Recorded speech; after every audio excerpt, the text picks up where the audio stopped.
ఇప్పుడు మీ దగ్గర వచ్చిన కారణం అంటే ఎరువులు సమతుల్య వినియోగం గురించి మీ దగ్గర మాట్లాడికి వచ్చాను.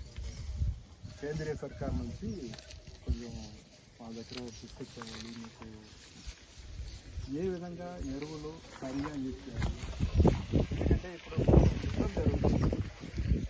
మాకు 2 లక్షల కోట్ల రూపాయల నుంచి ఎరువులు వేరే దేశం నుంచి మాకు ఇప్పుడు రావడానికి చాలా కష్టమైపోయింది.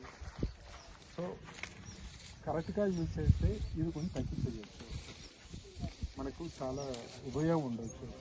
దానికోసం మీకు కొంచెం మీ దగ్గర డిస్కస్ చేయడానికి అందరు రైతులు అందరు రైతులు సో ఎరువు మీకు అందరికీ తెలుసు, వరి వేసుకున్నారు, వేరే వేరే పంటలు వేసుకున్నారు కదా. సో మీరు కరెక్ట్గా వేసుకున్నారా, ఎక్కువ వేసుకున్నారా, తక్కువ అక్కడ ఆఫీసర్స్ అందరూ ఉన్నారు, వాళ్ళ దగ్గర డిస్కస్ చేయాలి, సరిగా వేసుకోవాలి. ఎందుకంటే ఎరువు చాలా కాస్ట్లీ అవుతుంది. 2 లక్షల కోట్ల రూపాయలు గవర్నమెంట్ మా కోసం ఖర్చు పెట్టి ఇక్కడ తీసుకుంది. అది